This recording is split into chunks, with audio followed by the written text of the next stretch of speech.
In this section, we talk about unpitched percussion. Unpitched percussion, instruments don't play notes at any particular pitch. That means you cannot play an A or middle C.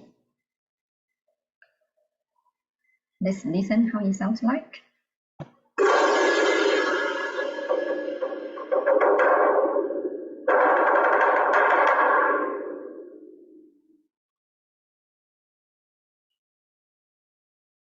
So which percussion instrument can you see on the picture? Here. This is a bass drum and a pair of crushed cymbals.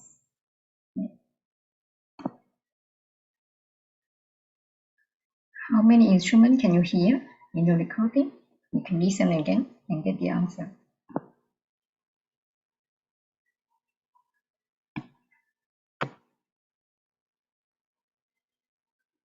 Here the picture shows the unpitched percussion section in an orchestra. You can see here on the red square.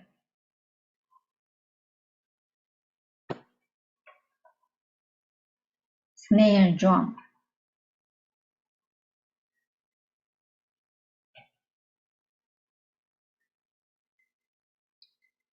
The snare drum gets its name from the set of coiled wire strung across the bottom skin of the instrument.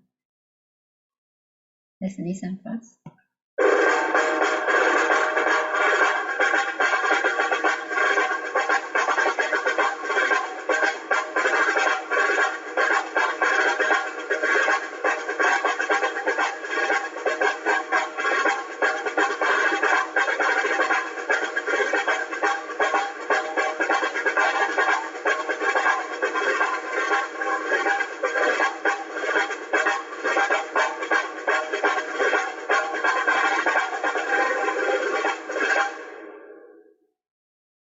So what is the special technique? You hear toward the end.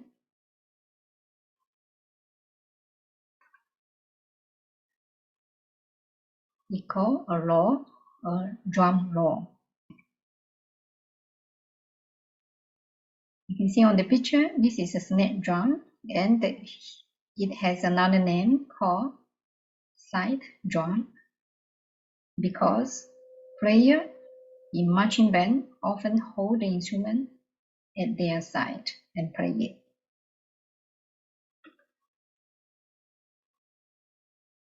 Why does the drum sound so different in this recording? Let's listen.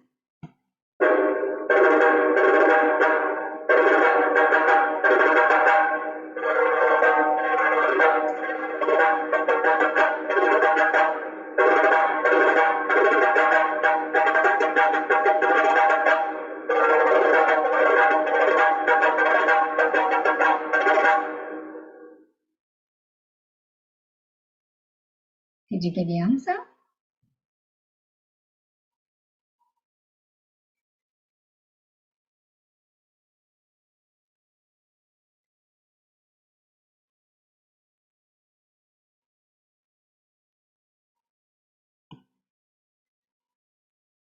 On the picture, you can also see the snare drum sticks.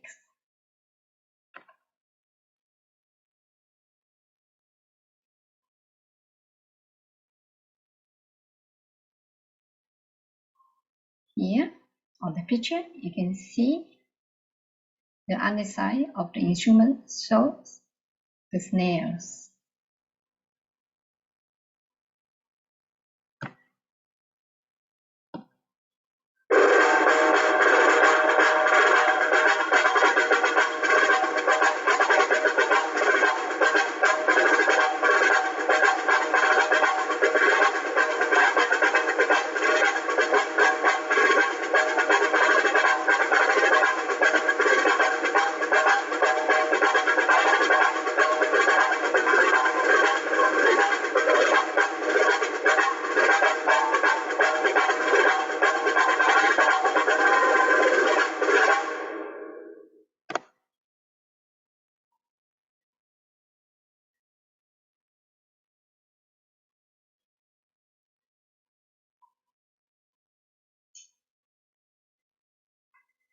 Here is a snare drum in a drum kit, but snare drum playing in orchestra and voice and military band is a very different technique.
Bass drum is a very large drum, often used to keep the beat in marching band.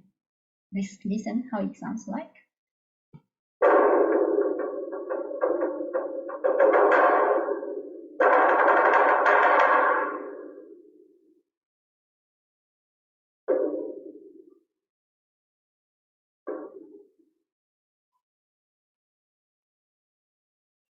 Where is the quietest drum music? At the beginning, middle, or end? At the end.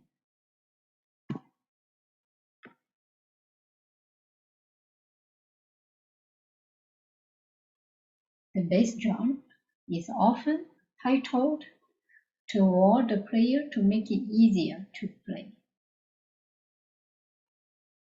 Here you can see from the picture.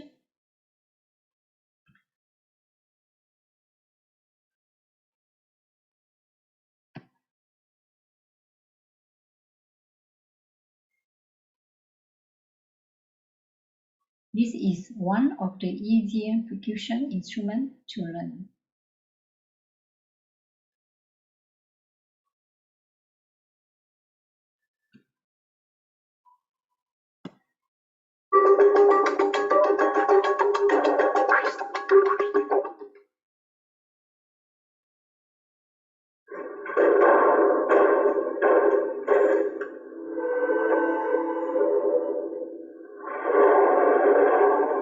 Absolutely amazing. I had no idea that one could produce sounds like this on bass drum.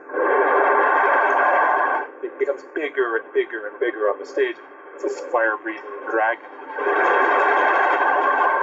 It's an electrifying piece.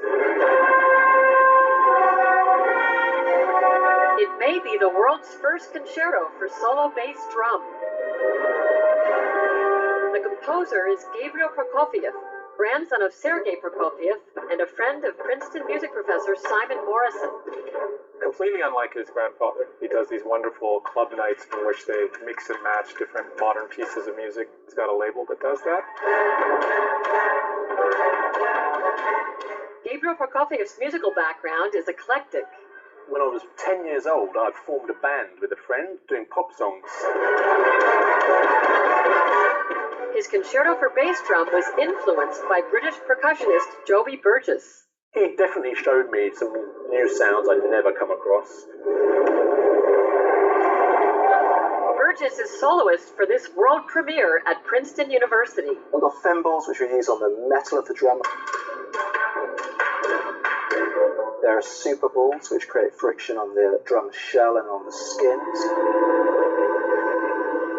The chains kind of add a sparkly sizzle. He even uses sticks of Hawaiian bamboo. This thing explodes as you play, and after 3 or 4 performances, you have to make a new one because there's nothing left. Like Gabriel Prokofiev, the percussionist's career involves working across genres. I work as an improviser, I work with Indian musicians. jazz musicians or rock and roll musicians playing in bizarre venues around the world. But this collaboration with the Princeton Symphony Orchestra is unique. The world premiere performance of Gabriel's concerto for bass drum. That's the first anywhere in the world, a concerto for bass drum. Both Prokofiev and Burgess are musical innovators. He's one of these percussionists that can really do anything you ask him to. They're interacting with new and diverse audiences. You've got to give these pieces a life. You've got to work out how they sound, how the audience reacts. You know, you bouncing off them as well. And their outlook on live music in the 21st century? People tighten their belts. People still go to concerts though.